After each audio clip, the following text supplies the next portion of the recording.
Assalamualaikum warahmatullahi wabarakatuh. Pada pertemuan pertama kita sudah pun mempelajari tentang teori penawaran Islam. Nah, di dalam teori penawaran Islam itu adalah mempelajari bagaimana kerangka teoritis yang mempelajari prinsip-prinsip Islam dalam menjelaskan perilaku-perilaku penawaran. Dan tentunya di dalam penawaran Islam itu menjelaskan bagaimana barang atau jasa yang ditawarkan harus transparan dan dirinci spesifikasinya. Dan tentunya di dalam penawaran barang atau jasa itu dapat kita artikan sebagai kuantitas barang atau jasa yang orang lain bersedia untuk menjualnya pada berbagai tingkat harga dalam suatu produk tertentu.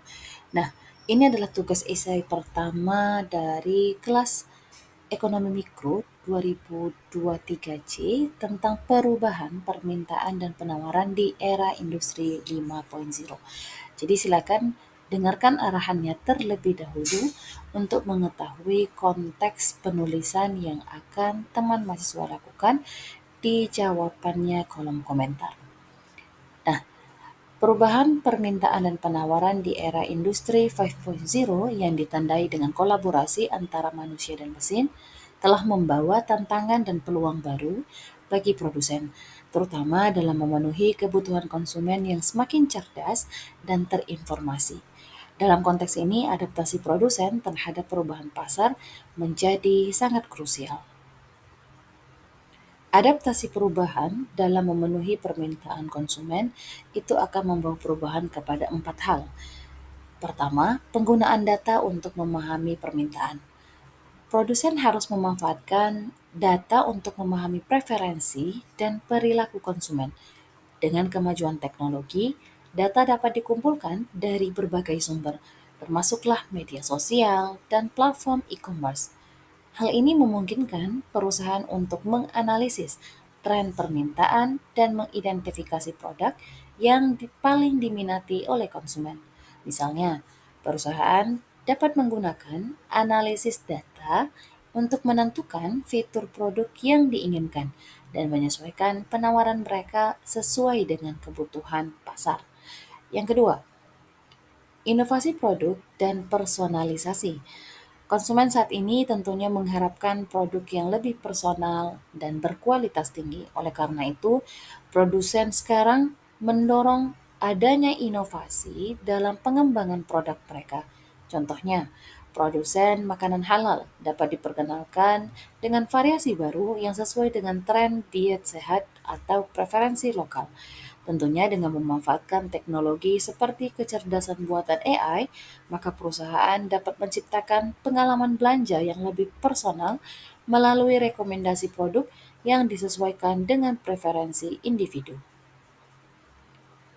Poin ketiga adalah kolaborasi dan komunikasi efektif. Kolaborasi antara tim internal dan eksternal sangat penting dalam menghadapi perubahan pasar. Tentunya produsen harus menciptakan lingkungan kerja yang mendukung di mana adanya komunikasi terbuka antara semua pihak terkait, termasuklah pemasok dan juga distributor.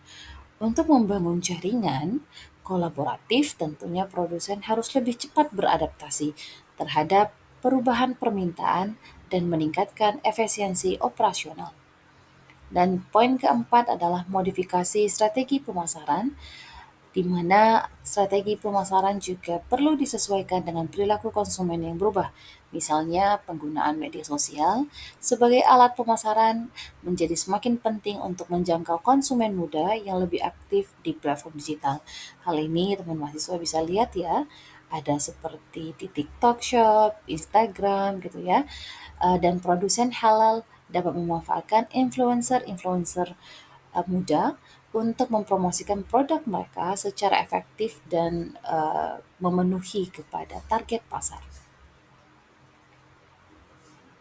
Nah, contoh adaptasi produsen yang mungkin bisa kita perhatikan adalah di mana produsen makanan halal di Indonesia yang telah beradaptasi selama pandemi COVID-19 dengan memperluas saluran distribusi mereka melalui platform e-commerce, di mana produsen makanan halal ini tidak hanya menawarkan produk secara online tetapi juga melakukan promosi melalui media sosial untuk menarik perhatian konsumen dan lebih memilih berbelanja dari rumah. Solusi untuk tantangan adaptasi, di mana adanya pelatihan karyawan. Jadi perusahaan perlu memberikan pelatihan kepada karyawan agar mereka dapat memahami dan menggunakan teknologi baru serta beradaptasi dengan perubahan kebutuhan konsumen.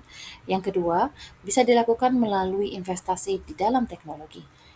Mengadopsi teknologi terbaru dalam produksi dan distribusi dapat membantu produsen meningkatkan efisiensi dan kualitas produk. Dan yang ketiga, riset pasar berkelanjutan di mana dilakukannya riset pasar secara berkala untuk memahami perubahan preferensi konsumen akan membantu perusahaan tetap relevan di pasar yang dinamis. Hal ini menjadi pelajaran ya, seperti yang dilakukan oleh perusahaan Nokia yang akhirnya menjadi ketinggalan di dalam pertumbuhan pasar teknologi handphone dan akhirnya harus mengikuti dan beradaptasi di mana pasar yang sekarang sangat tertarik dengan produk-produk seperti sistem Android. Sehingga ini menjadi pembelajaran kepada kita semua ataupun sebagai produsen untuk mendapatkan peluang beradaptasi di industri 5.0. Nah, dengan menerapkan strategi-strategi ini, produsen diharapkan tidak hanya memenuhi permintaan konsumen yang semakin kompleks, tetapi juga berkontribusi pada pertumbuhan ekonomi yang berkelanjutan di era industri 5.0. Nah, tugas teman mahasiswa, jangan lupa untuk menuliskan nama dan NIM di kolom komentar. Dan pertanyaannya adalah, bagaimana pengusaha di Indonesia harus bisa beradaptasi dengan transformasi industri 5.0 yang dapat mempengaruhi penawaran produk pada tren pasar digital? Silahkan tulis jawaban secara mandiri dan menggunakan referensi yang ada, dan selamat mengerjakan. Terima kasih untuk perhatian teman mahasiswa, sampai bertemu di kelas selanjutnya.